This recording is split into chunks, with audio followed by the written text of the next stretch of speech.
এখনো পর্যন্ত এই ডিপ্রেশন, হতাশা, বিষণ্ণতা থেকে মুক্তি পাওয়ার চিকিৎসা পদ্ধতিতে কোনো ট্রিটমেন্ট আবিষ্কার হয় নাই। কিন্তু সুনান তিরমিজি 2427 নম্বর হাদিস সাক্ষী জান তুকফা হাম্মাকা, কোন নবীর উম্মত যদি নবীর প্রতি ভালোবাসা রেখে দুরূদ শরীফ পড়তে পারে, আল্লাহ তার জীবনী থেকে ডিপ্রেশন, হতাশাকে দূরীভূত করে দেয়। যদি খুশি হন আরেকটু আওয়াজ দিয়ে বলেন সুবহানাল্লাহ। তো যেই নবীজির প্রতি দুরূদ শরীফ পড়লে ডিপ্রেশন জীবনী থেকে দূরীভূত হয়ে যায়, যেই নবীজি কাল আখিরাতের ময়দানে আপনারা আমার জন্য সুপারিশ করবেন, তাহলে আসুন একটু নবীজির প্রতি প্রেম, ভালোবাসা, তাজিমকে উজাড় করে জবানটা ছেড়ে বলি আল্লাহুম্মা সাল্লি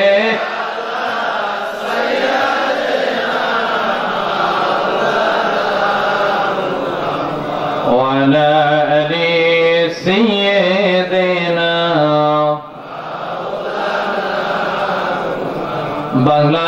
বাংলাদেশের প্রান্ত হতে সালাম জানাই হে রাসূল, আমার কণ্ঠে কণ্ঠ মিলিয়ে পড়ছেন দুরূদ উম্মতগণ। আল্লাহুম্মা সাল্লি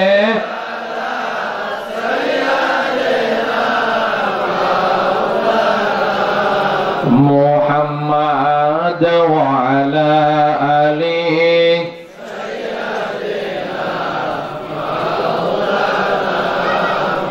লা ইলাহা লা ইলাহা জোরে জোরে লা ইলাহা, আরো জোরে লা ইলাহা। حسبي ربي جل الله وما في قلبي غير الله، بولن حسبي ربي وما في قلبي نور محمد صلى الله، لا إله إلا الله، لا إله Allah, Allah, Allah,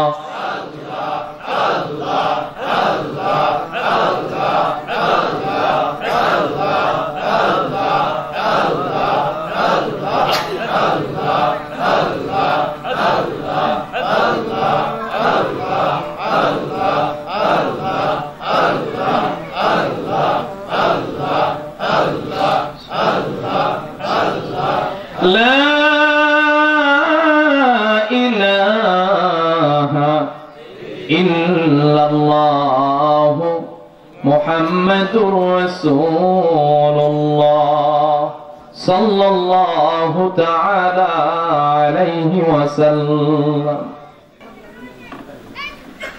আলেমদেরকে আমরা সম্মান দেই বা না দেই, আলেমরা কিন্তু আমাদের আমির।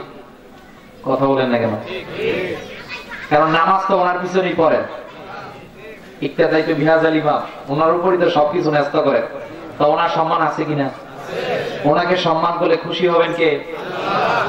তো আজকে 19শে ফেব্রুয়ারি 2023 রবিবার, ঘড়িতে সময় যখন 11:15, ঠিক এই সময়ের মধ্যে অনেক মানুষ রাস্তাঘাটে আছে, অনেক মানুষ দোকানপাটে আছে, অনেক মানুষ বাসা বাড়ির মধ্যে আরামের বিছানার মধ্যে আছে।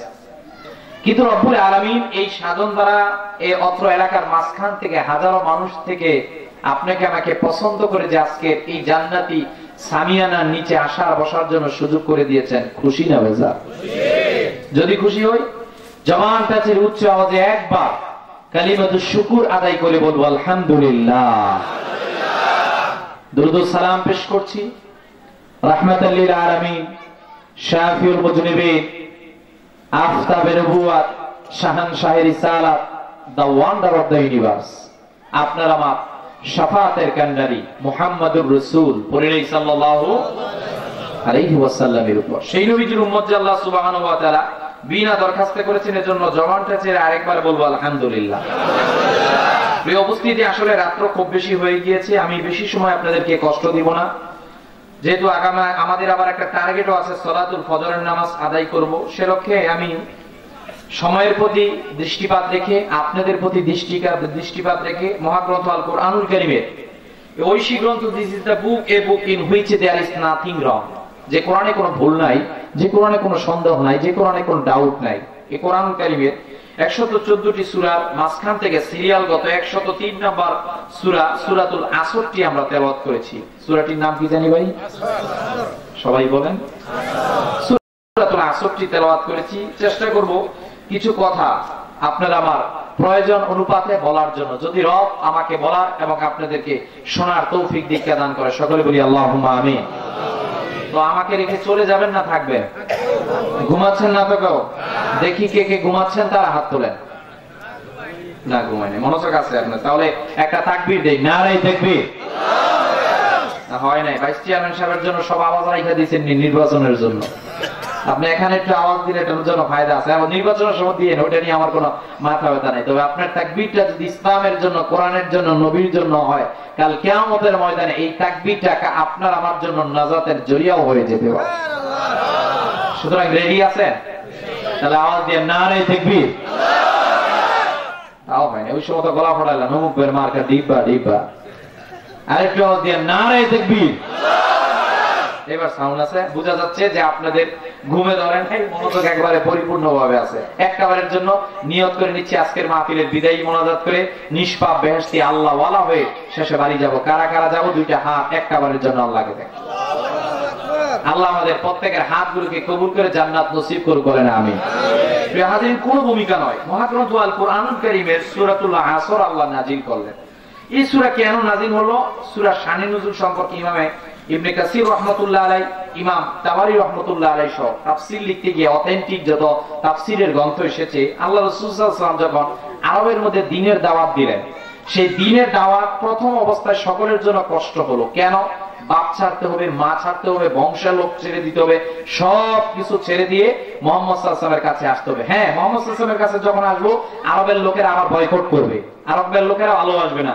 এহেন কঠিন এক সিচুয়েশনের মধ্যে প্রথম সারির মধ্যে যারা মুসলমান হলেন, তাদের মধ্যে একজন হযরতে আবু বকর। নাম কি জানি ভাই? এই যে গতকাল একটা রাত্র গিয়েছে, আপনারা জানেন কিসের রাত্র গিয়েছে? কথা বলেন না কেন? লাইলাতুল মিরাজ, যে রজনীর মধ্যে আপনার আমার নবী দুনিয়ার মাঝখান থেকে আল্লাহর বাড়ির মধ্যে গিয়েছিলেন। সুবহানাল্লাহ। এই মেরাজ সর্বপ্রথম যিনি স্বীকার করেছিলেন, সর্বপ্রথম আরবের মধ্যে যিনি স্যাটিসফাই করেছিলেন, হ্যাঁ মুহাম্মদ সাল্লাল্লাহু আলাইহি ওয়াসাল্লামের মেরাজ হয়েছিলেন, সেটা ছিলেন হযরতে আবু বকর। নবী আমার ডাক দিলেন, আবু বকর, তোমার ক্ষেত্রে এই সাক্ষ্য দেওয়ার কারণে আমি বললাম সিদ্দিক। শুধু বললাম তাই নয়, আমার উম্মতের কেউ একত্রে আটো জান্নাতে প্রবেশ করতে পারবে না, তুমি আবু বকর একসাথে আটো জান্নাতে যেতে পারবা। সেই আবু বকর রাদিয়াল্লাহু আনহু যখন মুসলমান হলেন, কালাদা ইবনে উসাইদ নামক এক কাফের আসলো, এসে হযরত আবু বকরকে বলে, আবু বকর, তুমি শুনেছি মুহাম্মদ সাল্লাল্লাহু আলাইহি ওয়াসাল্লামের কাছে নাকি মুসলমান হয়েছে? বলল, হ্যাঁ মুসলমান হয়েছি। আমি কালাদা ইবনে উসাইদ জানিয়ে দিলাম, তোমার জীবনে দুঃখ আছে। কেমন দুঃখ? দুনিয়াতেও তোমার শান্তি নেই, পরকাল বলে তোমরা কিছু বিশ্বাস করো, আমরা তো আর বিশ্বাস করি না, সেই পরকালেও তোমাদের কোনো শান্তি নেই। বলেন নাউজুবিল্লাহ। প্রিয় হাজিরিন, গভীর মনোযোগ। কালাদা ইবনে উসাইদ যখন হযরত আবু বকর রাদিয়াল্লাহু তাআলা আনহুর কাছে আসলেন, ওগো আবু বকর, তোমাকে একবারের জন্য জানিয়ে দিলাম, শুনেছি তুমি নাকি মুহাম্মদ সাল্লাল্লাহু আলাইহি সাল্লামের হাতে হাত রেখে মুসলমান হয়ে গিয়েছো।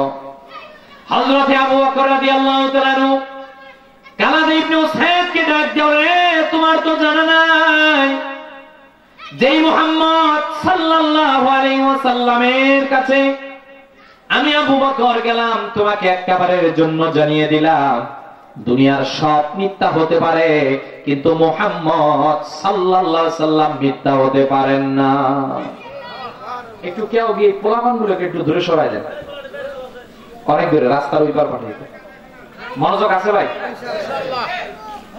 কালাদা ইবনে উসাইদ ডাক দিয়ে বলল, আবু বকর, তোমার জীবনে সুখ নাই, তোমার জীবনে শান্তি নাই। হযরত আবু বকর রাদিয়াল্লাহু তাআলা আনহু যখন এই কথাটা শুনলেন, মনটা একটু বারাকা আসলো। কেন?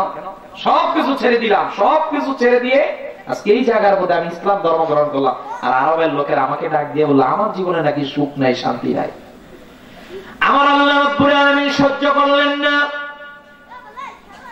ইসলামের প্রথম খলিফা হযরত আবু বকর রাদিয়াল্লাহু তাআলা আনহু প্রশ্নের জবাব দেওয়ার জন্য আল্লাহ নিজে নাজিল করে জানিয়ে দিলেন, ইয়া রাসূলুল্লাহ সাল্লাল্লাহু আলাইহি সাল্লাম, আপনি একবারের জন্য সকলকে জানিয়ে দেন, ওয়াল আসর ইন্নাল ইনসানা লাফি খুসর ইল্লাল্লাযীনা আমানু ওয়া আমিলুস সালিহাতি ওয়া তাওয়াসাউ বিল হাক্কি ওয়া তাওয়াসাউ বিস সাবর। বলেন আল্লাহু আকবার।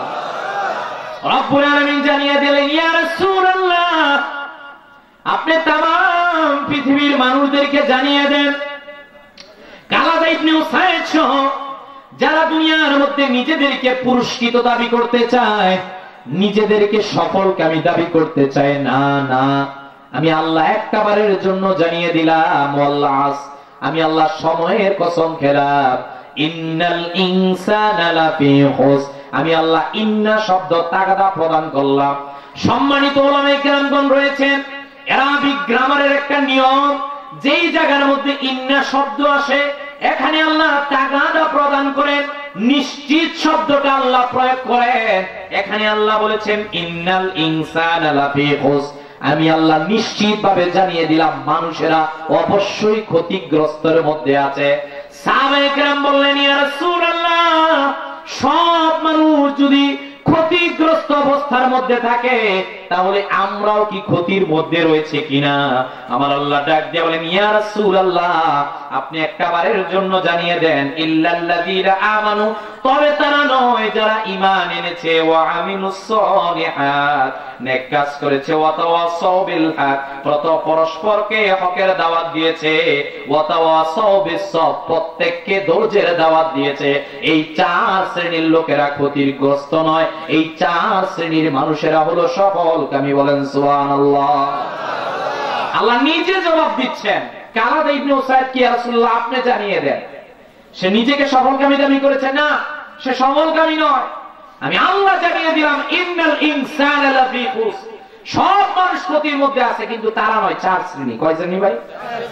এক নাম্বার ইন্নাল্লাযীনা আমানু ওয়া আমিলুস সালিহাত ওয়া তাওয়াসাউ বিল হক ওয়া তাওয়াসাউ বিস সবর, এই চার শ্রেণীর লোকদেরকে আমি আল্লাহ পুরস্কৃত করলাম, এতটাই পুরস্কৃত করে দিলাম যে তাদের জন্য নিশ্চিত অবধারিত রয়েছে জান্নাত। আওয়াজ দিয়ে বলেন কি রয়েছে ভাই? এই পৃথিবীর মধ্যে বর্তমান সবচেয়ে ধনী যেই ব্যক্তি, তার নাম জেফ বেজোস, জনপ্রিয় অনলাইন মার্কেটিং Amazon.com এর যিনি সিইও। এই জেফ বেজোসের সম্পদ 112 বিলিয়ন, মিলিয়ন না, বিলিয়ন।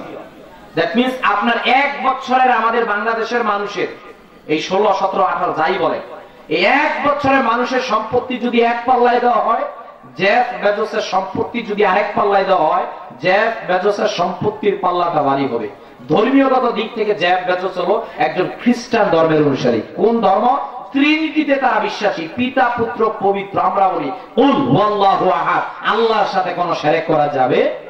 এই এক বাণীর ক্ষেত্রে পৃথিবীর মধ্যে 4500 ধর্মের অস্তিত্ব পাওয়া যায়। আমরা বলি যে না, আমাদের মালিক there is no god but Allah, and Hazrat Muhammad সাল্লাল্লাহু আলাইহি ওয়াসাল্লাম is his best and last Messenger.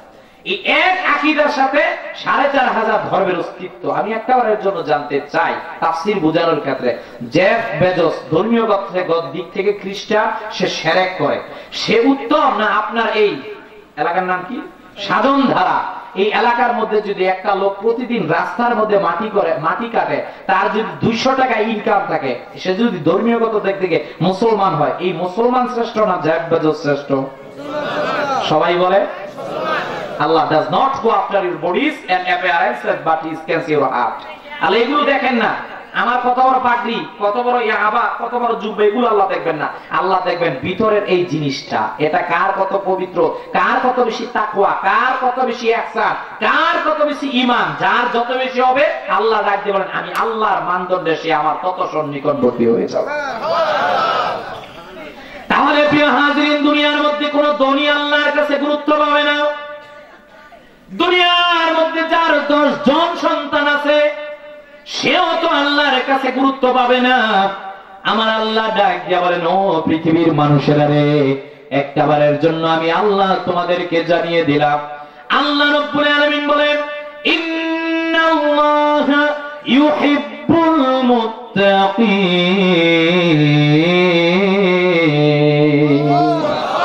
আল্লাহ বলছেন আমি আল্লাহ ভালোবাসি তাদেরকে, ইন্নাল্লাহা ইউহিব্বুল মুত্তাকিন, যে ব্যক্তি মুত্তাকি তাকওয়াবান বান্দা। জোরে জোরে বলুন সুবহানাল্লাহ। তাহলে আমরা শানে নুজুল বুঝলাম। এক নাম্বার আয়াত আল্লাহ বলছেন ওয়াল আসর। কি বলছেন ভাই? কোরআনুল কারীমের মধ্যে আল্লাহ অসংখ্য জায়গায় কসম খেয়েছেন। আল্লাহ রাব্বুল আলামিন বলেন ওয়াত-তিনি ওয়াজ-যাইতুনি ওয়া তুরি সিনিনা ওয়া হাযাল বালাদিল আমিন। আল্লাহ সূর্যের কসম খেলেন, আল্লাহ চাঁদের কসম খেলেন, আল্লাহ এই আয়াতের মধ্যে ওয়াল আসর সময়ের কসম খেলেন। রব্বুল আলামিন ডাক বলেন ওগো হাবিব, পৃথিবীর মানুষদেরকে জানিয়ে দেন আমি আল্লাহ আকাশ বাতাস কুল কায়নাত মানব দানব জিন ইনসান সবকিছু তৈরি করলাম, তবে একটা কথা চূড়ান্ত ভাবে জানিয়ে দিলাম, পৃথিবীবাসীর কাছে সময় নাই, যে কোনো সময় হয়ে যেতে পারে কিয়ামত। বলেন আল্লাহু আকবার। যে কোনো সময় এই সময় শেষ হয়ে যেতে পারে। এটা বোঝার জন্য আপনাকে অনেক ব্রেন লাগবে, বিষয়টা এরকম নয়। অনেক কিছু বুঝতে বিষয়টা এরকম। আমি 1 মিনিটে বুঝিয়ে দিই। আপনারা দেখেছেন 4-5 দিন আগে আমাদের পৃথিবীর ভূখণ্ডের মধ্যে 2টা দেশ, একটা দেশের নাম হলো তুরস্ক আর একটা দেশের নাম সিরিয়া। নাম শুনছেন নি ভাই? মাত্র 7.8 স্কেলের একটা ভূমিকম্প হয়েছিল। এ ভাই, এই ভূমিকম্পের স্থায়িত্ব 1 ঘন্টা ছিল না, এই ভূমিকম্পের স্থায়িত্ব 30 মিনিট ছিল না। এ ভাই, এই ভূমিকম্পের স্থায়িত্ব 10 মিনিটও ছিল না, এই ভূমিকম্পের স্থায়িত্ব ছিল মাত্র 45 সেকেন্ড। কত? আজকে পর্যন্ত রিপোর্ট এই 7.8 স্কেলের মাত্র 45 সেকেন্ডের এক ভূমিকম্পের কারণে 45,000 মানুষ মারা গেছে। এটা বাড়তেছে, এটা শেষ বিষয়টা এরকম নয়, এটা একটা ধারণা। কিন্তু কত লোক মারা গেছে সঠিক জানেন কে? আসতে বলবেন না, জানেন কে? যেই লোকটা তুরস্ক সিরিয়ার মধ্যে আগের রাত্রে 30 তলা বিশিষ্ট বিল্ডিং এর মালিক ছিল, যখন ভূমিকম্প হলো ভূমিকম্পের পর সে 3টা রুটিরও মালিক না। আল্লাহ বলে সেই ক্ষমতা আমি আল্লাহর কাছে, তোমাদের হাতে সময় নাই। আপনি আমি যতই অহংকার দেখাই, আজকে আপনি আমি শান্তি খুঁজতেছি পৃথিবীর মধ্যে, আপনি কেমনে শান্তি পাবেন? আপনারা দেখেছেন গত 21শে জানুয়ারি পৃথিবীর মধ্যে সুইডেন, যে সুইডেনের মধ্যে প্রকাশ্যভাবে মুসলমানদের হৃদয়ের কলিজার মধ্যে যেই কোরআন থাকে, সেই কোরআনকে তারা প্রকাশ্যভাবে আগুনের মধ্যে জ্বালিয়েছে। একটু আওয়াজ দিয়ে বলেন। এ ভাই, আপনি আমার ব্যক্তিত্ব নিয়ে কথা বলেন, সেক্ষেত্রে আমি ততটা প্রতিবাদ করি না, আমি আল্লাহর কাছে বিচার দেই। কিন্তু আপনি যদি কোরআনকে আগুনের মধ্যে জ্বালাতে চান, আপনি যদি আমার আল্লাহর বিরুদ্ধে কথা বলতে চান, আমার আল্লাহ কিন্তু আপনাকে ছেড়ে দিবে না। কথা বলেন ঠিক কিনা? আপনি যত ক্ষমতাধর হন, আপনার কি আছে ভাই? কিচ্ছু নেই আপনার। আমি বলবো একটাবারের জন্য, আপনি ফেরাউন, আপনি নমরুদের ইতিহাস পড়বেন। নমরুদ 800 বছর হায়াত পেয়েছিল। কত? মনোযোগ আসেনি? 800 বছর হায়াতের জিন্দেগির মধ্যে প্রথম 400 বছর এত পাওয়ারফুল হয়ে গেল, সাম্রাজ্যের লোকদেরকে ডাক দিয়ে বলল আনা রব্বুকুমুল আলা, আমি তোমাদের খোদা। আল্লাহ বলে তুই নিজেকে খোদা দাবি করেছিস, আমি আল্লাহ কেমন শাস্তি তোকে দেই, তুই দেখ একটাবারের জন্য। এই যে আমি এখানে আসলাম, আপনাদের সাথে মুসাফা করলাম, মুআনাকা করলাম, কুশল বিনিময় করলাম। এটা ইসলামের সৌন্দর্য, নবীর সুন্নাত। কিন্তু নমরুদের দরবারে শেষ 400 বছরের এমন এক নিয়ম ছিল, এমন এক নীতি ছিল, যে সাম্রাজ্যের লোকেরা যখন বলল যে খোদা বলে দাবি দেওয়া শুরু করে দিল, ঠিক সেই মুহূর্তের মধ্যে আমার আল্লাহ রাব্বুল আলামিন ডাক দেওয়া, এমন এক শাস্তি আমি আল্লাহ তোকে দিব, শাস্তি পৃথিবীবাসীর কাছে দৃষ্টান্ত দেওয়ার জন্য। পৃথিবীর মধ্যে অ্যাটম তৈরি করে মানুষ, মিসাইল তৈরি করে মানুষ, পৃথিবীর মধ্যে অস্ত্র তৈরি করে মানুষ, কিন্তু এমন এক ছোট্ট অস্ত্র আল্লাহ তৈরি করলেন, এমন এক ছোট্ট অ্যাটম তৈরি করে নমরুদের মাথায় ঢুকিয়ে দিলেন। নাম জানেননি? কথা বলেন। সুস্থ মশা না অসুস্থ? ল্যাংড়া মশা। একটা মশা পৃথিবীর মধ্যে 72 ঘন্টা হায়াত পায়, কিন্তু আল্লাহ পৃথিবীবাসীকে দৃষ্টান্ত দেওয়ার জন্য নমরুদের মাথার মধ্যে যে মশা ঢুকিয়েছিলেন, সেই মশাকে আল্লাহ 400 বছর পর্যন্ত বাঁচিয়ে রেখেছিলেন। আল্লাহু আকবার। নিয়ম ছিল নমরুদের দরবারে কেউ যদি যেত, হাতে মুসাফা নয়, মুআনাকা নয়, সামনে একটা সিরা স্যান্ডেল ছিল, প্রথম হাতের মধ্যে সিরা স্যান্ডেল দিবে, নমরুদের মাথায় একটা বাড়ি দিবে, তারপর নমরুদের সাথে কথা বলা বলি শুরু করবে। 400 বছর এই জুতার বাড়ি খেতে খেতে পৃথিবী থেকে শেষ হয়ে গেছে। সুতরাং সেই সুইডেন হোক, পৃথিবীর যেখানেই কোরআন নিয়ে বেয়াদবি করা হয়, আমরা বলতে চাই করোনার দিকে কেন তাকায় না, আমরা বলতে চাই রাশিয়া ইউক্রেন যুদ্ধের দিকে কেন তাকায় না, আমরা বলতে চাই পৃথিবীর মধ্যে যেই অশান্তি, সেই অশান্তি কোরআনের মধ্যে আগুন জ্বালিয়ে নিবানো সম্ভব না। অশান্তি যদি আনতে হয় সেটা কোরআনকে মেনেই আনতে হবে। কথা বলেন ঠিক কিনা? আপনি কোরআনকে আগুনে একদিকে জ্বালাবেন আরেকদিকে শান্তি খুঁজবেন, এটা হবে না, এটা সম্ভব না। কথা বলেন ঠিক কিনা? কারণ আমরা বিশ্বাস করি আমাদের মালিককে। আসতে বলবেন না, আমাদের মালিককে। সে আল্লাহ ডাক দিয়ে বলছেন আল্লাহ আস, সময়ের কসম। কেমন? আমার নবী সাল্লাল্লাহু আলাইহি ওয়াসাল্লাম কিয়ামতের অনেকগুলো আলামত বলেছে। কিয়ামতের আলামত ছোট ছোট আলামত আছে, বড় বড় আলামত আছে, অনেক আলামত। আমি একটা আলামতের কথা বলি। আল্লাহ রাসূল সাল্লাল্লাহু আলাইহি ওয়াসাল্লাম বলেছেন যে কিয়ামতের পূর্বে মানুষের হঠাৎ মৃত্যুর সংখ্যা বেড়ে যাবে। দেখবেন এখন মানুষগুলো হঠাৎ মারা যাচ্ছে। কথা বলেন ঠিক কিনা? কিয়ামতের আরেকটা আলামত, কিয়ামতের পূর্ববর্তী সময়ে সময়ের বরকত কমে যাবে, সময় খুব দ্রুত চলাচল করবে। আমার মনে হচ্ছে এই যে আর রোজার আছে কয়দিন, হুজুর 1 মাস 2-3 দিন আছে। আমার মনে হচ্ছে গত বছর রোজাটা 2-3 মাস আগেই রাখছিলাম। আপনাদের কি মনে হচ্ছে আমার জানা নেই। এই সময়ের বরকত চলে যাবে, এটা কিয়ামতের একটা আলামত। আমার রাসূলুল্লাহ একদিন বললেন, সাহাবীরা, আমি রাসূলুল্লাহ আল্লাহর পক্ষ থেকে জানিয়ে দিলাম, আস তোমাদের হাতে সময় নাই। এই সময় চলে যাওয়ার পর ইসরাফিলকে আমার আল্লাহ আদেশ করবেন, যখন জমিনের মধ্যে আল্লাহ বলার আর কোন লোক থাকবে না, প্রতিটা সময় জমিন আল্লাহর কাছে অনুমতি চাইতেছে। ইয়া রব্বুল আলামিন, এই জমিনের মানুষগুলো জমিনের মধ্যে অহংকার করে, জমিনের মধ্যে কান বরাবর আযানের শব্দ যায়, মসজিদে যায় না। আপনি যদি অনুমতি দেন আমি জমিন মানুষদেরকে ধ্বংস করতে চাই। আমার আল্লাহ ডাক দিয়ে বলেন, জমিন রে, এখনো তো জমিনের মধ্যে আল্লাহ বলার অনেক লোক আছে, আমি আল্লাহ তোকে সময় দিলাম, এখনো তুই জমিন মানুষকে ধ্বংস করবি না। এ মুসলমান, প্রতিদিন পূর্ব আকাশে একটা সূর্য উদয় হয়ে যায়, পশ্চিমে অস্তমিত যায়। আপনি দেখতেছেন প্রতিদিন সেই সূর্যটা পূর্ব দিক থেকে উদিত হয়ে পশ্চিমে অস্তমিত যাচ্ছে। আপনি হয়তো চিন্তা করতেছেন এটা কেন হচ্ছে ভাই, আপনি তো জানেন না। ইমামে বাইহাকি হাদিসটা নকল করেছেন, আমার রাসূলুল্লাহর জলিলুল কদর সাহাবী নাম হযরত আবু যর গিফারি রাদিয়াল্লাহু তাআলা আনহু। আমার নবীজি ডাক দিয়ে বলেন, ও আবু যর, তুমি জানো কি জানো না, প্রতিদিন পূর্ব আকাশের সূর্য উদিত হয়ে যে পশ্চিমে অস্তমিত যায়, কেন যায়? হযরত আবু যর বলেন, নবী গো, আমি তো জানি না, আপনি বলবেন না। নবী আমার ডাক দিয়ে বলেন, আবু যর, একবারের জন্য তোমাকে জানিয়ে দিলাম, পূর্ব আকাশে সূর্য উদিত হয়ে অস্তমিত যায় পশ্চিমে, আল্লাহর কুদরতি পায়ের মধ্যে সিজদা দেয়। কিন্তু না, কিয়ামতের 160 বছর পূর্বে যখন পৃথিবীর মধ্যে আল্লাহ বলার কেউ থাকবে না, যখন জমিনের মধ্যে আল্লাহ বলার কেউ থাকবে না, আমার আল্লাহ সূর্যের প্রতি নারাজ হয়ে ডাক দিয়ে বলবেন, ও সূর্য রে, আমি আল্লাহ একবারের জন্য তোকে আদেশ করলাম, আর আগামীকাল সকালে তুই পূর্ব আকাশে উদিত হবি না, তুই যেই দিক থেকে আগমন করেছিলি ওই দিকে তুই ফিরে যা। কিয়ামতের 160 বছর পূর্বে সূর্য আর পূর্ব দিক থেকে উদিত হবে না। নবী আমার ডাক দিয়ে বলেন, সূর্যটা যখন পশ্চিম আকাশ থেকে উদিত হবে, তওবার রাস্তা বন্ধ হয়ে যাবে। আমার আল্লাহ পৃথিবীবাসীর কাছে যখন বেরাস হয়ে যাবে, বেজার হয়ে যাওয়ার কারণে আমার আল্লাহ 160 বছর আগে পরবর্তী সময় ইসরাফিলকে ডাক দিয়ে বলে, ইসরাফিল, সৃষ্টির পর থেকে সিংহার দিকে তাকিয়ে রয়েছিলে না, তোর হাতে আর সময় নাই, আমি আল্লাহ তোকে আদেশ করলাম, সিংহার মধ্যে তুই ফু দে। বলেন আল্লাহু আকবার।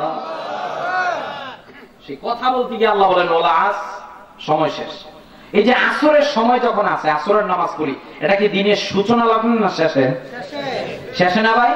যে বলি ভাই আসর কখন, ভাই আসর তো দিনের শেষ লগ্ন। কথা বলেন ঠিক কিনা? এই আয়াতের তাফসীর লিখেছেন ইমাম ফখরুদ্দিন রাজি রাহমাতুল্লাহ, বড় চমৎকার একটা তাফসীর, আমার খুব ভালো লেগেছে। তিনি বলেছেন, আমি এই আয়াতের তাফসীর বুঝেছি বাজারের মধ্যে গিয়ে। কোন জায়গায় বাজার আছে না ভাই? কি আশপাশে কোন বাজার আছে? হৈলাদি বাজার। কেমন? যে বরফ, একজন ব্যবসায়ী, বরফ ব্যবসায়ী, বরফ চিনছেন তো আপনারা?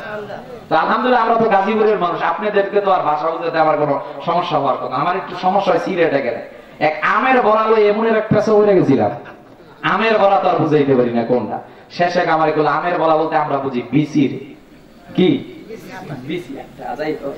এক দেশের ভাষা আর এক দেশের বলি, যদিও প্রতি 30 কিলোমিটার পর পর ভাষার চেঞ্জ হয়। আল্লামাহুল বায়ান, এটাও আল্লাহর পক্ষ থেকে রহমত, বলেন মারহাবা। এবং ফখরুদ্দিন রাজি বলেন, আমি বাজারের মধ্যে গেলাম, গিয়ে দেখলাম একটা বরফ ব্যবসায়ী পিছে বরফ নিল, হঠাৎ করে ওই বাজারের মধ্যে জ্যাম লেগে গেল, হট্টগোল লেগে গেল। জ্যাম লাগানোর কারণে ওই বরফ ব্যবসায়ীটা পিছনের বরফ হাতে নিয়ে ডাক দিয়ে বলছে, এ ভাই আমাকে জায়গা দাও, আমি সামনে যাব, তোমরা যদি জায়গা না দাও তাহলে আমার বরফটা গলে যাবে। আমি আপনাদের কাছে জানতে চাই, একটা বরফ লোকওয়ালা যদি পিছনে বরফ নিয়ে দাঁড়িয়ে থাকে, বরফ কি শক্ত থাকবে না গলি শেষ হয়ে যাবে? কথা বলে শেষ, বিদীর্ণ বিলীন হয়ে যাবে। ইমামে ফখরুদ্দিন রাজি বলেন, আমি বাজারের মধ্যে গিয়ে এই আয়াতের তাফসীর বলছি। আসর দ্বারা আল্লাহ বলেছেন, ও পৃথিবীর মানুষ, তোমাদের হাতে কিন্তু সময় নেই। আমি আল্লাহ কত আগে তৈরি করেছি। যদিও বিজ্ঞান এক একটা থিওরি দেয় এই পৃথিবীর বয়স সম্পর্কে, সেগুলো সম্পর্কে সঠিক তথ্য পাওয়া যায় না। পৃথিবীর বয়স কত সঠিক কে জানে?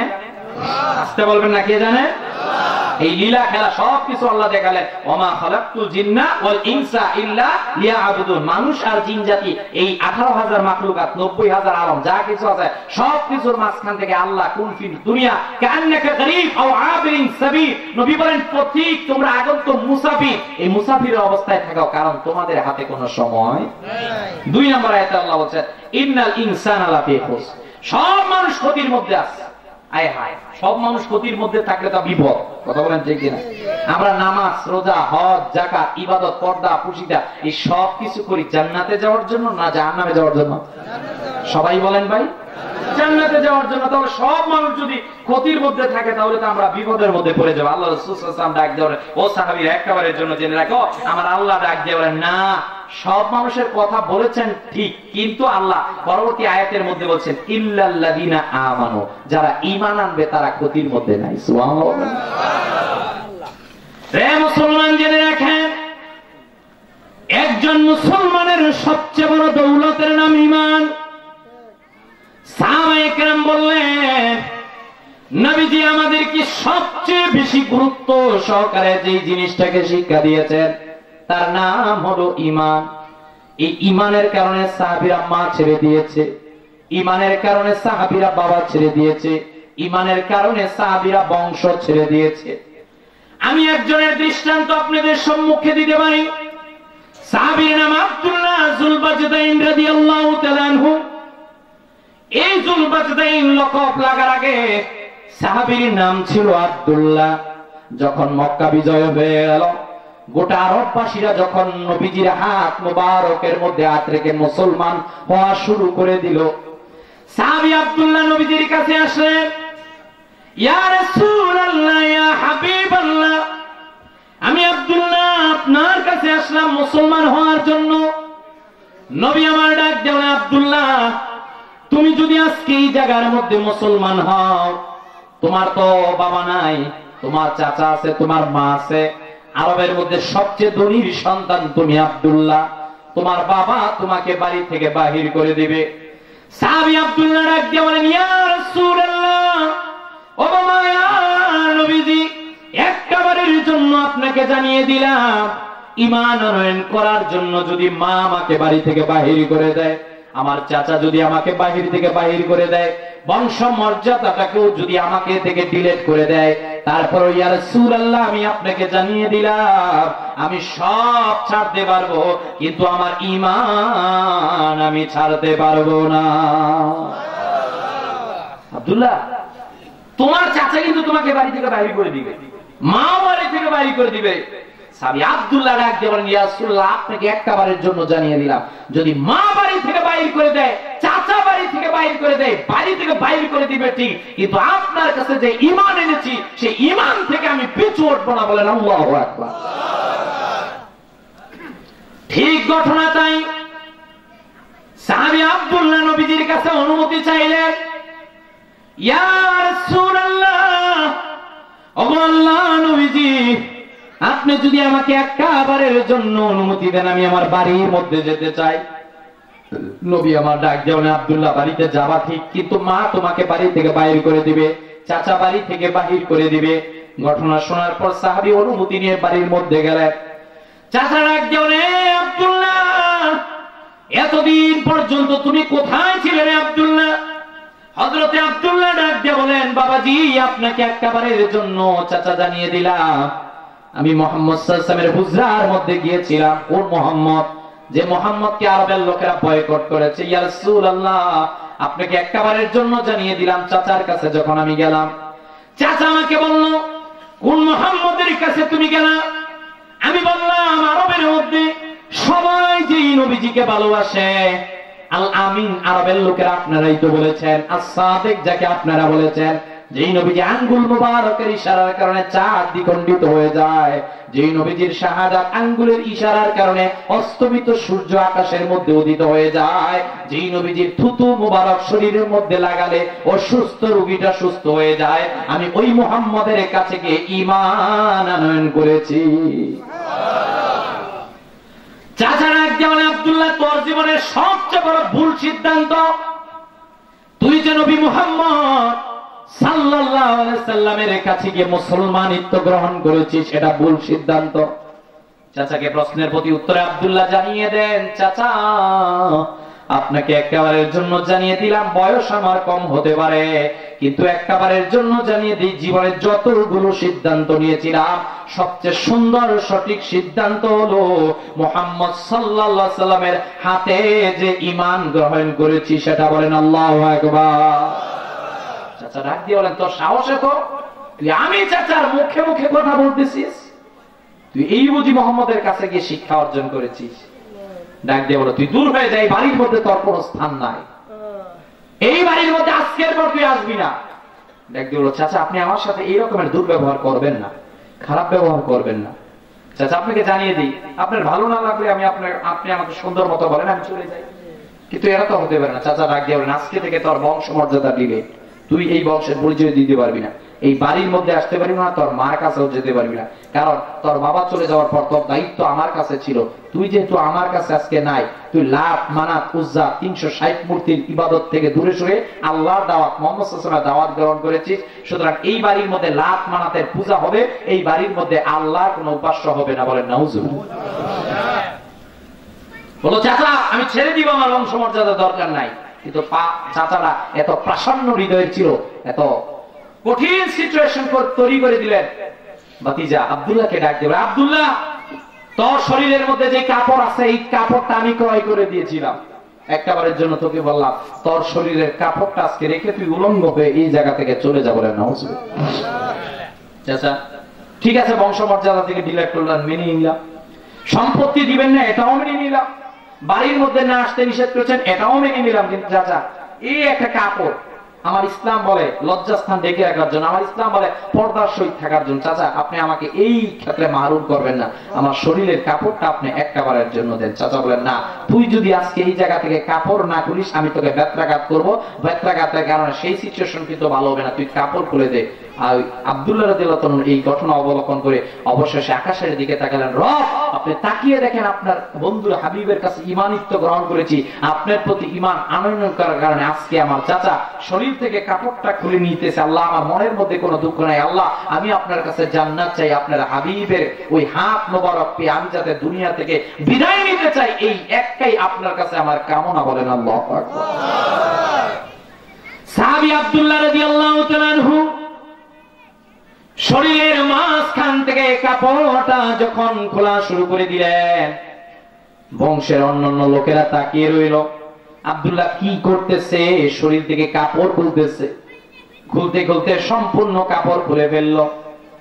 মা জনন দুঃখিনীর কাছে গেল, মা ডাক দেবে, আব্দুল্লাহ বাবা একবারের জন্য তুমি বলবা না, বাবারে তুমি উলঙ্গ কেন? কে তোমাকে আঘাত করেছে?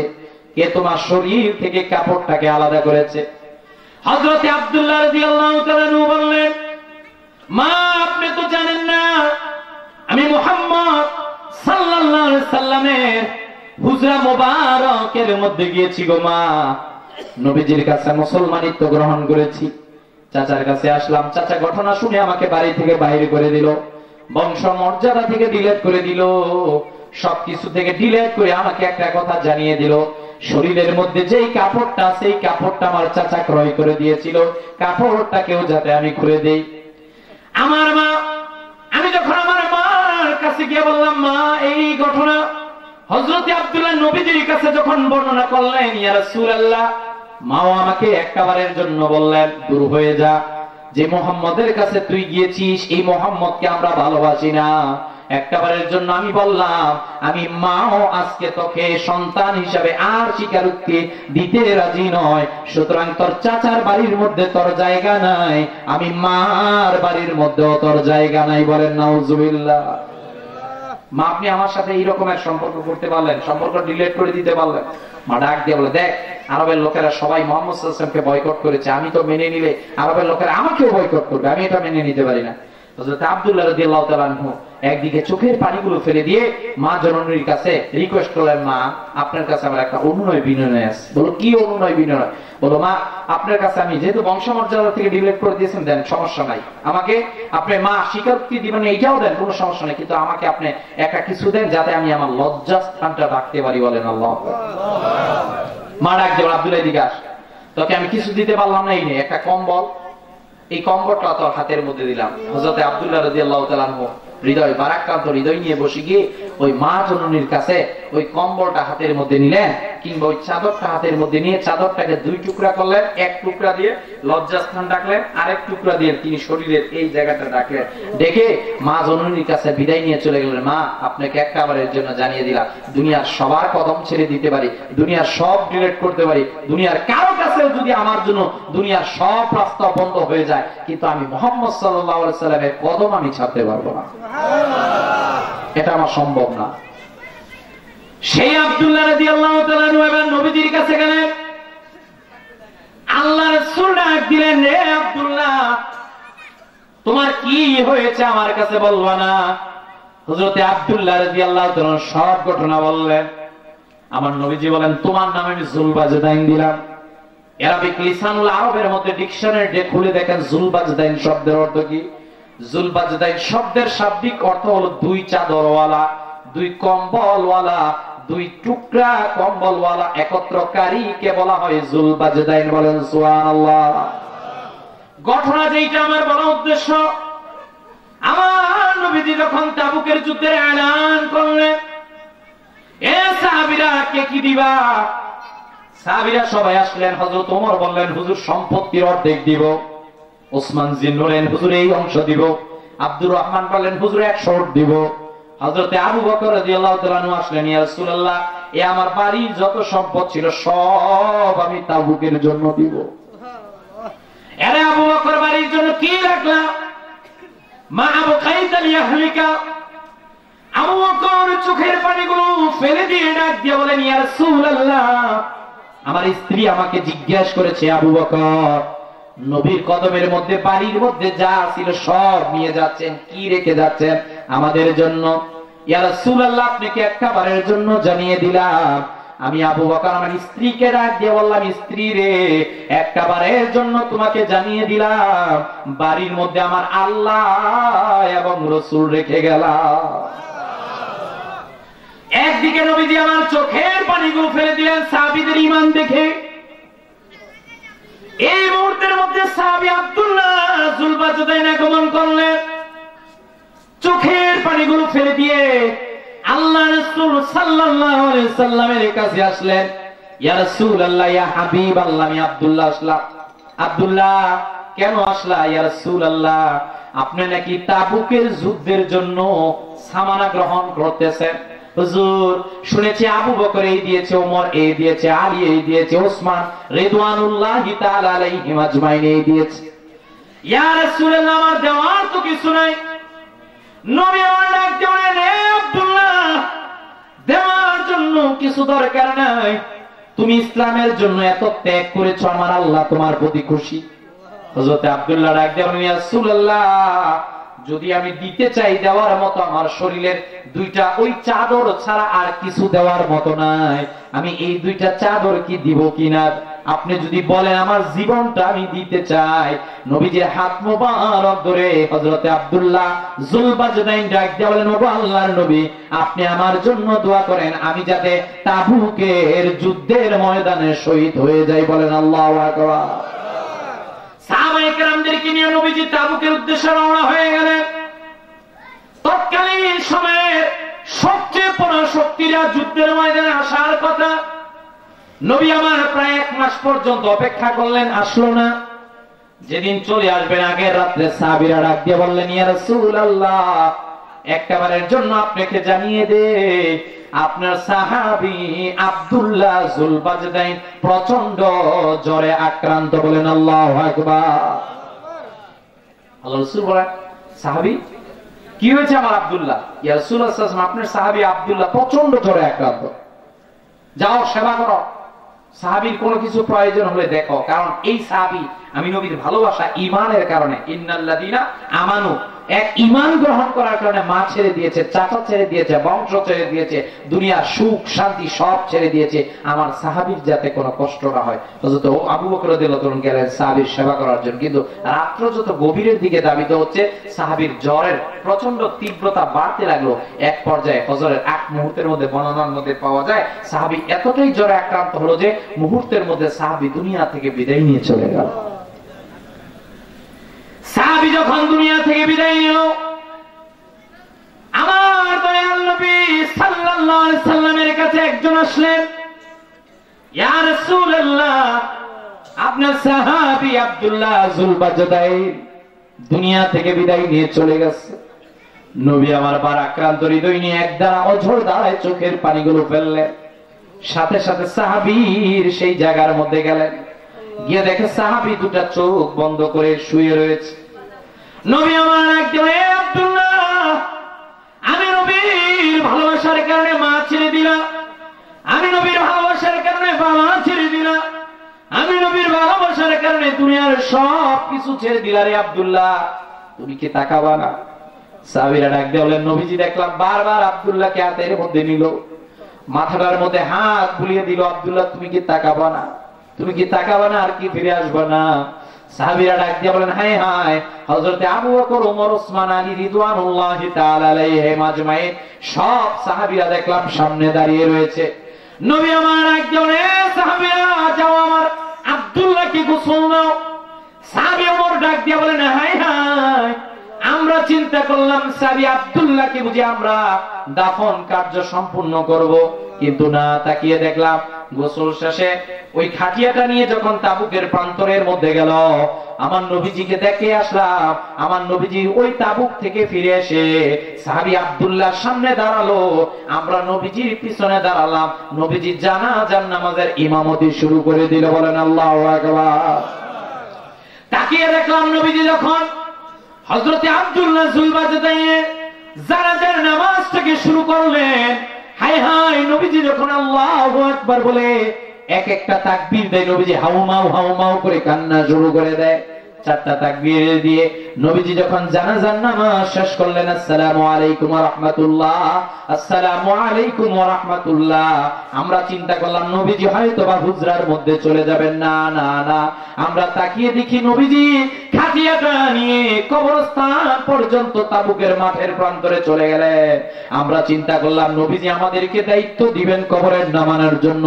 না না না না, তাকিয়ে দেখলাম আমাদের নবীজি সাল্লাল্লাহু আলাইহি ওয়াসাল্লাম হাত রেখে ওনার হাত মোবারক দিয়ে আব্দুল্লাহ যুলবাজদাইনকে কবরের মধ্যে নামালেন।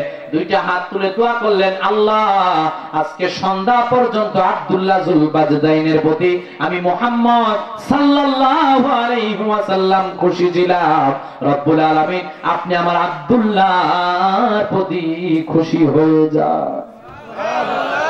সুবহানাল্লাহ। তোমরা ফারুক কান্না শুরু করে দিলেন, হযরত আবু বকর কান্না শুরু করে দিলেন। হায় হায়, আমাদের জীবনটা যদি এরকমই হতো, মুহাম্মদ সাল্লাল্লাহু আলাইহি ওয়াসাল্লাম হাত মোবারক দিয়ে হযরত আব্দুল্লাহ যুলবাজদাইনকে যেই কবরে নামিয়েছে, দুনিয়ার এই কবরের মধ্যে কখনো অশান্তি আসতে পারে না।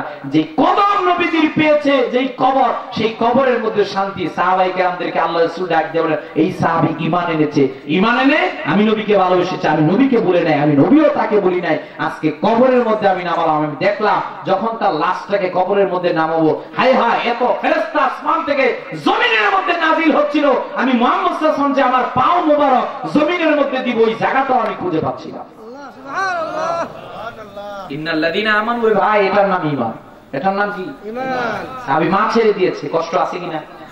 সাহাবী বংশ ছেড়ে দিয়েছে, সব ছেড়ে দিয়েছে, সব ছেড়ে নবীর কদমের মধ্যে এনেছে। এসে হাজিরে দিয়েছে, ফিদাকা আবি ওয়া উম্মি ইয়া রাসূলুল্লাহ, হুজুর মা বাবা সব আপনার পায়ের নিচে কুরবান হয়ে যায়, সব ছাড়তে পারবো কিন্তু আপনাকে ছাড়তে পারবো না। রাসূল ডাক দিয়ে বলেন, এর নাম ঈমান। ইয়া আইয়ুহাল্লাযীনা আমানু আতিউল্লাহ ওয়া আতিউর রাসূল ওয়া উলিল আমরি মিনকুম। ও পৃথিবীর মানুষরা, কোরআনুল কারীমের মধ্যে প্রায় 89 জায়গায় আল্লাহ বলেছেন ইন্নাল্লাযীনা আমানু ওয়া আমিলুস সালিহাত, ঈমান আনো ঈমান আনো ঈমান আনো। তো প্রথম তোমাদের কাজ হলো ঈমান। ঈমান ছাড়া আমি আল্লাহর কাছে কোনো মূল্য নাই। কথা বলেন, কোনো মূল্য। ঈমান আছে তো আমাদের? ঠিক ইনশাআল্লাহ বলবেন না? দেখেন কেমন ঠিক আছে। গত বছর গেলাম সিলেটে ওয়াজ করতে। কোন জায়গায় জানেন? সিলেটে ওয়াজ করলাম দীর্ঘক্ষণ। চুরি করা যাবে না। কি করা যাবে না? তো আলহামদুলিল্লাহ আপনাদের কালিয়াকুড়ে তো আর চুরি টুরি নাই, আছে? পাইলাম না এখনো পর্যন্ত বাংলাদেশের মধ্যে কোন একটা জায়গা যে জায়গার মধ্যে চুরি নাই, সংশোধন নাই নাকি? ওইটা আবার পাওয়া যাবে না, পরে আবার কোন সময় কোন ফ্যাস লেগে থাকে।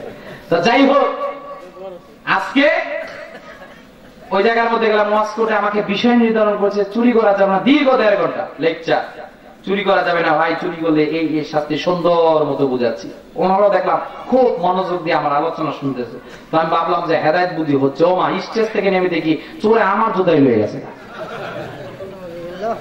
আচ্ছা বুঝান তো আমার, যেই লোকটা আমার জুতাটা চুরি করছিল ও তো আমার মনে হয় স্টেজের মধ্যে ছিল। সবচেয়ে বেশি ওয়াজটা তো মানে সেই মনোযোগ দিয়ে শুনছিল। তো এই রকমের ভাই আমাদের যদি ঈমান হয়, একদিকে ঈমান আনতেছি মুখে মুখে বলতেছি, আর একদিকে চুরি করতেছি, সুদ খাচ্ছি, হারাম খাচ্ছি, কোন কাজ হবে ভাই? কথা বলেন, কোন কাজ হবে? তাহলে এক নাম্বার এই কোরআনুল কারীমের মধ্যে আল্লাহ এখানে আপনাকে আমাকে 4টা কাজ দিয়েছেন। কয়টা? সবাই বলেন কয়টা? এক নাম্বার আমরা বুঝলাম ঈমান আনতে হবে। ইন্নাল্লাযীনা আমানু, আল্লাহ নিজে বলছেন ও পৃথিবীর মানুষরা, ঈমান ঈমান ঈমান। ঈমান ছাড়া আমি আল্লাহর কাছে কোনো কিছুই কবুল হবে। আরেকটা দৃষ্টান্ত নিতে পারেন হযরত আসিয়া রাদিয়াল্লাহু তাআলা আনহা থেকে। হায় হায়, ফেরাউনের বাড়ির মধ্যে ছিল আসিয়া। সাম্রাজ্যের লোকদেরকে ডাক দিয়ে বলল, আনা রাব্বুকুমুল আ'লা, আমি তোমাদের খোদা। সাম্রাজ্যের লোকেরা ডাক দিয়ে বলল, এ ফেরাউন, একবারের জন্য জেনে রাখো রে, চূড়ান্ত ভাবে তোমাকে জানিয়ে দিলাম সবাই তোমার আনুগত্যশীল, সবাই তোমার আনুগত্য করে, কিন্তু না, বাড়ির মধ্যে গিয়ে দেখো তোমার জীবন সঙ্গিনী তো ঈমান এনেছে। কার ঈমান এনেছে? আল্লাহ। কোন আল্লাহ? সেই আল্লাহর সাথে কোনো শিরক করা যাবে না। বাড়ির সাম্রাজ্যের মধ্যে গিয়ে সকলকে যখন ডাক দিলেন, আসিয়া রে তুই কোথায়? আসিয়া ডাক দিয়ে এই যে আমি উপস্থিত। ডাক দিয়ে বললো, শুনেছি তুই নাকি আল্লাহ দাওয়াত দেস। বলো বলো তুই, তোকে আমি একবারের জন্য বুঝাই, তুই যদি আমার বিপক্ষে যাস কেউ তো আমাকে আল্লাহ বলে বিশ্বাস করবে না। নাউজুবিল্লাহ বলবেন না? হযরতে আসিয়া ডাক দিয়ে বলেন, না না না, আপনি খোদা নন, আপনি মালিক নন। মালিক তো সেই আল্লাহ, যে আল্লাহ না দেখে আমরা বিশ্বাস আনয়ন করেছি নিজের জীবনের মধ্যে। ডাক দিয়ে বলো তোকে এমন শাস্তি দিব যেই শাস্তির কারণে আজকের পর আর পৃথিবীর মধ্যে কেউ ঈমান আনয়ন যাতে না করে, আর যাতে কেউ তোকে দেখে আল্লাহর দিকে না যায়। বলল, আপনার ইচ্ছা যা করার ইচ্ছা করতে পারেন, কিন্তু আপনাকে আমি একবারের জন্য জানিয়ে দিতে চাই, দুনিয়ার সব কিছু আমি ত্যাগ করতে পারি, কিন্তু আমার রবের দাওয়াত থেকে আমি বিচ্যুতি ঘটাতে পারবো না। সাম্রাজ্যের লোকেরা পরামর্শ দিল কি করা যায়। বলল, আসিয়া ডান হাতের মধ্যে পেরাক দেন, বাম হাতের মধ্যে পেরাক দেন, ডান পায়ের মধ্যে পেরাক দেন, বাম পায়ের মধ্যে পেরাক দেন। হায় হায়, পেরাক দেওয়া হলো। ডান পায়ের মধ্যে পেরাক, ডান বাম পায়ের মধ্যে পেরাক, ডান হাতের মধ্যে পেরাক, বাম হাতের মধ্যে পেরাক। প্রচন্ড কষ্ট বালুপনার মধ্যে এমন একটা শাস্তি দেওয়ার জন্য সেই জায়গার মধ্যে সমস্ত শরীরের মধ্যে অত্যাচারের স্টিম রুলার চালানো হলো। হযরতে আসিয়া রাদিয়াল্লাহু তাআলা আনহা আকাশের দিকে সূর্যের প্রকোপ, সেই সূর্যের দিকে তাকিয়ে রইলেন। সেই উত্তপ্ত বালুকোনার দিকে একদিকে আসিয়ার চোখ বেয়ে বেয়ে পানিগুলো পড়তেছে। রবকে ডাক দিয়ে বলেন, আল্লাহ, দুনিয়ার মধ্যে কোনো পুরস্কার চাই না, কোনো পুরস্কার চাই না, আমি এর পুরস্কার চাই, আমি আল্লাহ আপনার কাছে নিজে, আমি আসিয়া একটাই পুরস্কার চাই, কাল আখিরাতের ময়দানে আপনি আমাকে জান্নাতটা দিয়ে দিয়েন। বলেন আল্লাহু আকবার। নবী আমার ডাক দিয়ে বলেন, সাহাবীরা রে, এই আসিয়া যখন দুনিয়া থেকে বিদায় নিবে, আসিয়া যখন বিদায় নিবে, সেই কাফের গোষ্ঠীরা তাকিয়ে দেখলো আসিয়া দুনিয়া থেকে বিদায় নেওয়ার সময় মুস্কি হাসি আসতেছে। হায় হায়, দুনিয়া থেকে যখন অত্যাচারে স্টিম রুলার শরীরের মধ্যে দাঁড়ানো হয়, আপনার হাতের মধ্যে যদি প্যারাক এই দিক দিয়ে গাঁথনি দেওয়া হয়, কষ্ট আছে কিনা? বাম হাতে দিলে, ডান পাবে দিলে, বাম পাবে দিলে, হায় হায় কত কষ্ট। দুনিয়ার মধ্যে সামান্য একটা ব্লেড দিয়ে যদি আপনার এই জায়গায় কেটে যায়, কতক্ষণ না আপনি টিএক্স নিবেন, কতক্ষণ না আপনি এই জায়গার মধ্যে ব্যান্ডেজ করবেন, আপনি তো হাই হতাশ শুরু করে দেন। কিন্তু না, হযরত আসিয়া রাদিয়াল্লাহু তাআলা আনহা ঈমান কেমন এনেছিলেন? ডান হাতের মধ্যে প্যারাক নিলেন, বাম হাতের মধ্যে প্যারাক নিলেন, ডান পায়ে প্যারাক নিলেন, বাম পায়ের মধ্যে প্যারাক নিলেন। দুনিয়ার সবাই তাকিয়ে রয়েছে, আসিয়ার শরীরের মধ্যে অত্যাচারী স্টিম রুলার চালানো হয়েছে। আমার আল্লাহ ফেরেশতাদেরকে ডাক দেন, ও ফেরেশতারা রে, তোরা কি তাকিয়ে দেখিস না আমার বান্দি আসিয়া আজকে ঈমান আনয়ন করার জন্য কি একটা তিতিকা নিজের জীবনকে কেমনটা বিসর্জন দিচ্ছে। আমার আল্লাহ ডাক দেন, ইয়া রাসূলুল্লাহ, ঈমানের কথা আপনার উম্মতের কাছে আপনি বর্ণনা শুরু করে দেন। নবী আমার ডাক দিয়ে বলেন, ও সাহাবীরা, একবারের জন্য জেনে রাখো রে, আমার আল্লাহ আসিয়ার প্রতি এত খুশি হয়ে গেলেন। আসিয়ার সামনে আল্লাহ ফেরেশতাদেরকে আদেশ করলেন, জান্নাতটা দেখাও। আমার আসিয়া যখন দুনিয়া থেকে বিদায় নিবে, না না না, আমার আসিয়া যাতে দুনিয়া থেকে জান্নাত দেখতে দেখতে দুনিয়া থেকে বিদায় নেয়। আমার রাসূলুল্লাহ একজন সাহাবীরা রে, এই সব যখন শেষ হয়ে যাবে, কাল আখিরাতের ময়দানে আখিরাতের সবাই যখন সেই জায়গার মধ্যে জান্নাতের দিকে দৌড়াদৌড়ি শুরু করে দিবে, আমি মুহাম্মদ সাল্লাল্লাহু আলাইহি ওয়াসাল্লাম তোমাদেরকে একবারের জন্য জানিয়ে দিলাম, আমার আল্লাহ রাব্বুল আলামিন আসিয়াকে এতটা পুরস্কৃত করবেন, সেই আসিয়াকে আমি মুহাম্মদ সাল্লাল্লাহু আলাইহি সাল্লামের সঙ্গে আল্লাহ বিয়ে পড়িয়ে দিবে। Can you imagine? How it possible? এইটা আবার কেমন সম্ভব? আল্লাহ বলেন যে ঈমান আনবে তার তো পুরস্কার আছে। কেমন পুরস্কার? আসিয়া তখনও সেই সাম্রাজ্যের মধ্যে ছিল, কেমন ঈমানের চাই হয়, ঈমানের নিজের ঘরের স্বামী শরীরের মধ্যে হাতে ডান হাতে প্যারাক দিয়েছে, বাম হাতে প্যারাক, ডান পায়ে প্যারাক, বাম পায়ে প্যারাক। আসিয়া ডাক দিয়ে বলে, তুমি যদি আমাকে শরীরের এই জায়গার মধ্যে ছুরিটাও চলাও, তারপর আমি ঈমানের দাওয়াত থেকে পিছু হটব না। এই দুনিয়া থেকে যখন বিদায় নিব, সাম্রাজ্যের লোকেরা দেখলো, আয় আয় আসিয়াকে এত অত্যাচার দিলাম, তারপর আসিয়া মুস্কি হাসি আসতেছে। নবী আমার সাহাবীদের কাছে বর্ণনা শুরু করে দিলেন, আসিয়া যখন দুনিয়া থেকে বিদায় নিবে, আসিয়ার সামনে আল্লাহ জান্নাতকে উপস্থাপন করলেন, জান্নাত থেকে আসিয়া দুনিয়া থেকে বিদায় নেওয়া শুরু করে। এ ছিল ঈমান। এর নাম কি ভাই? এর নাম ঈমান। আসহাবে কাহাফের সাতটি যুবকের কথা বলতে গিয়ে আল্লাহ রাব্বুল আলামিন সূরাতুল কাহাফ নামে একটা সূরাই নাযিল করেছেন। আয় হায়, সাম্রাজ্যের সবাই শিরক করে। প্রতি বছর একটা দিন ওদের সম্প্রদায় ঈদ ছিল, ঈদের দিন নিয়ম ছিল, একটা মূর্তি ছিল, মূর্তির সামনে সাম্রাজ্যের সবাই গিয়ে সিজদা করবে। কিন্তু এজ এ মুসলিম হিসাবে আমাদের আকীদা, এই কপাল দুনিয়ার কোন মাজারের সামনে সিজদা দিবে না, এই কপাল দুনিয়ার কোন গাছের সামনে সিজদা দিবে না, এই হাত দুনিয়ার কোন গণকের কাছে যাবে না। এই কপাল দিয়ে যদি দুনিয়ার কোন জায়গায় সিজদা দিতে হয়, সেটা হলো মসজিদের মধ্যে, সেটা হবে আমার আল্লাহর উদ্দেশ্যে। কথা বলেন ঠিক কিনা? সাহাবে কাহাবের সেই যুবকগুলো দেখলো আল্লাহর কি কারিশমা।